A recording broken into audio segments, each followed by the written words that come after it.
ఈ ఆదివారపు ఆరాధనకు మీ అందరినీ స్వాగతిస్తున్నామండి.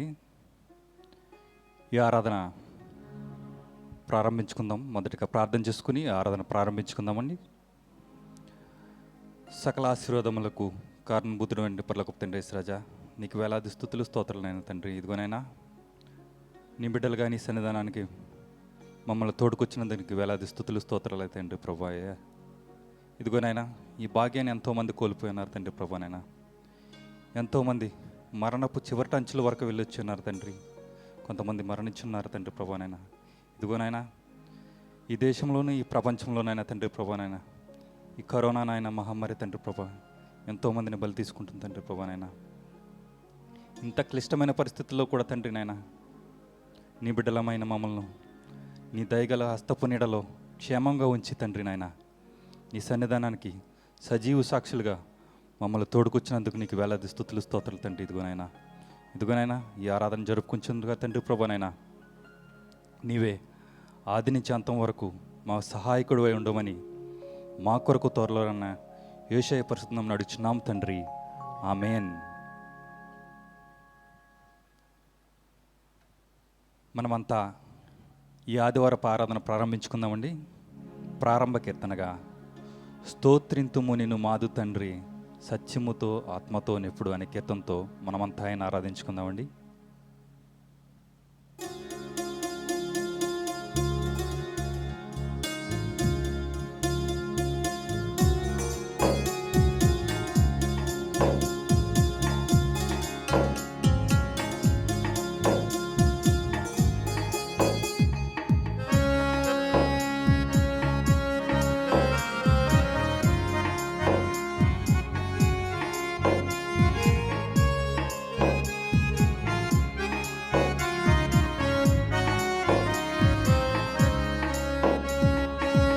స్తోత్రింతుము నిన్ను మాదు తండ్రి సత్యముతో ఆత్మతో నెప్పుడు. స్తోత్రింతుము నిన్ను మాదు తండ్రి సత్యముతో ఆత్మతో నెప్పుడు. పరిశుద్ధాలంకారములతో దర్శించెదము శరణం శరణం. పరిశుద్ధాలంకారములతో దర్శించెదము శరణం శరణం. స్తోత్రింతుము నిన్ను మాదు తండ్రి సత్యముతో ఆత్మతో నెప్పుడు. స్తోత్రింతుము నిన్ను మాదు తండ్రి సత్యముతో ఆత్మతో నెప్పుడు.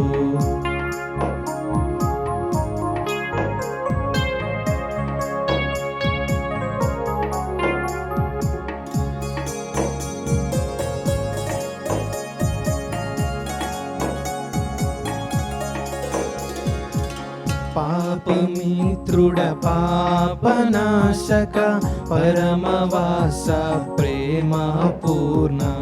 పాపిమిత్రుడ పాపనాశక పరమవాస ప్రేమ పూర్ణ. వ్యోమపీఠుడా స్వర్ణమయుడా పరిశుద్ధాంగుడ శరణం శరణం.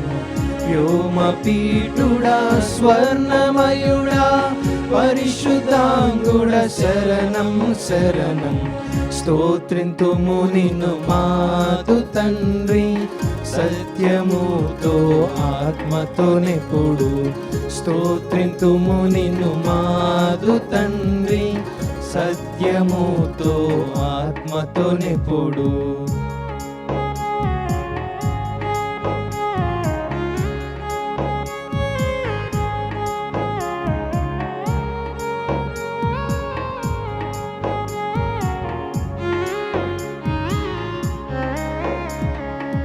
ధవలవర్ణుడ రత్నవర్ణుడ సత్యరూపీ అనబడువాడా. ధవలవర్ణుడ రత్నవర్ణుడ సత్యరూపీ అనబడువాడా. నన్ను రక్షించిన రక్షకుడవు నాద నీవే శరణం శరణం. నన్ను రక్షించిన రక్షకుడవు నాద నీవే శరణం శరణం. స్తోత్రింతుము నిన్ను మాదు తండ్రి, సత్యముతో ఆత్మతోనెప్పుడు.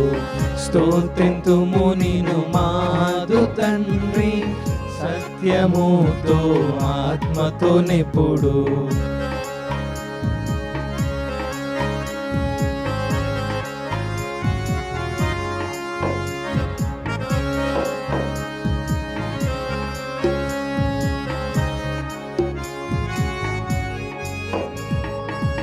సంగమునకు శిరస్సు నీవే, రాజనీకే నమస్కారములు. సంగమునకు శిరస్సు నీవే, రాజనీకే నమస్కారములు. ముఖ్యమైన మూలరాయి, కోట్ల కొలది శరణం శరణం. ముఖ్యమైన మూలరాయి, కోట్ల కొలది శరణం శరణం. స్తోత్రింతుము నిన్ను మాదు తండ్రి, సత్యముతో ఆత్మతోనెప్పుడు. స్తోత్రింతుము నిన్ను మాదు తండ్రి, సత్యముతో ఆత్మతోనెప్పుడు.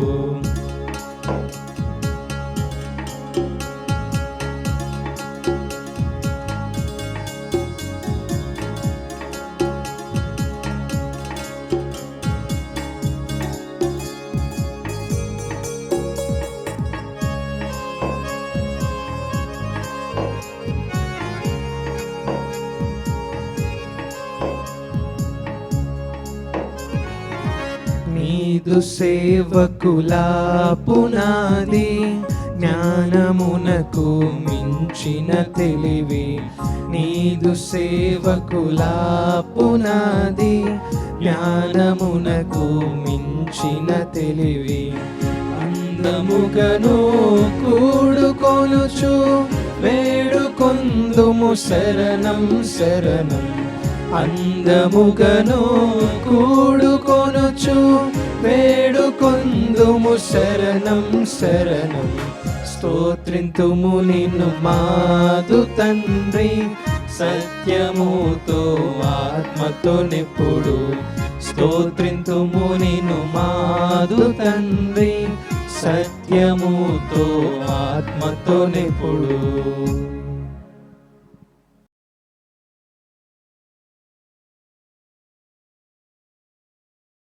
అదేవిధంగా మనమంతా ఆరాధనలో ముందు కొనసాగిపోతూ మరొక ఇంగ్లీష్ కీర్తనతో మనమంతా ఆయన ఆరాధించుకుందామండి.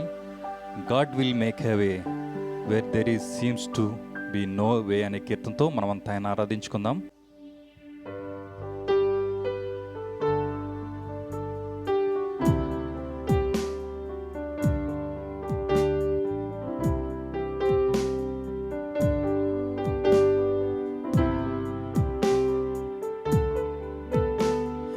God will make a way where there seems to be no way. He works in ways we cannot see. He will make a way for me. He will be my guide. Hold me closely to His side. With love and strength for each new day, He will make a way for me. He will make a way. Oh, God will make a way where there seems to be no way. He works in ways we cannot see. He will make a way for me. He will be my guide. Hold me closely to His side. With love and strength for each new day, He will make a way for me. He will make a way. By a roadway in the wilderness, He will lead me. Rivers in the desert will I see. and earth will fade, but His word will still remain, and He will do something new today. Oh, God will make a way where there seems to be no way. He works in ways we cannot see. He will make a way for me. He will be my guide. Hold me closely to His side. With love and strength for each new day, He will make a way for me. He will make a way.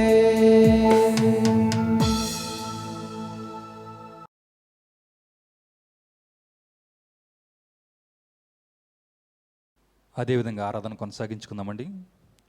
ఆరాధనలో మరొక కీర్తనగా brother ఏసన్ గారి పాటల పుస్తకం నుంచి శాశ్వతమైనది నీతో నాకున్న అనుబంధము అనే కీర్తనతో మనమంతా ఆయన ఆరాధించుకుందాం.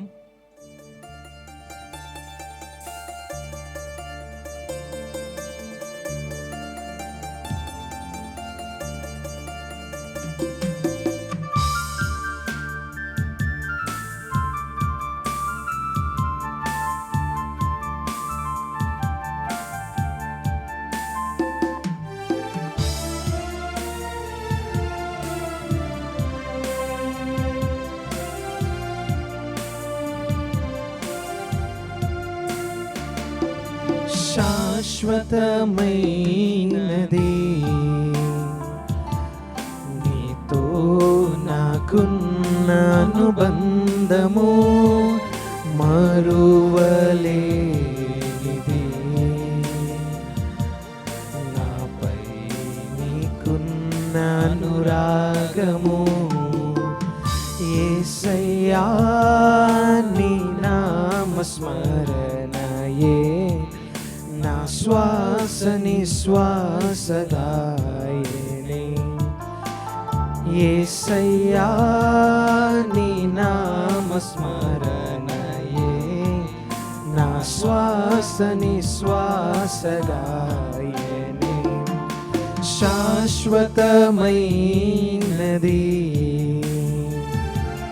నీతో నాకున్న అనుబంధము, మరువలేనిది.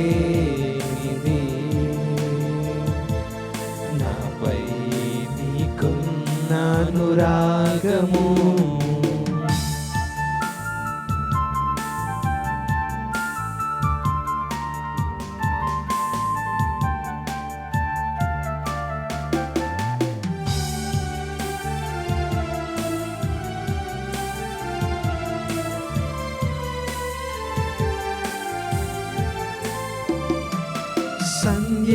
సంధ్యారాగము వినిపించినావు, నా హృదయ వీణను సవరించినావు.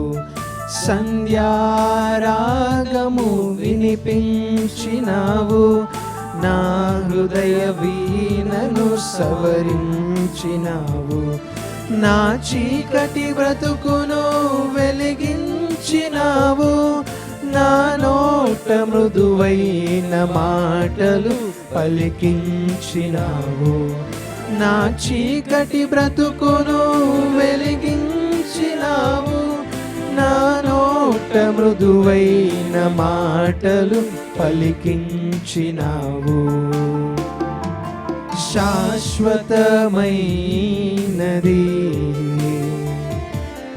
నీతో నాకున్న అనుబంధము, మరువలేనిది. నాపై నీకున్న అనురాగము,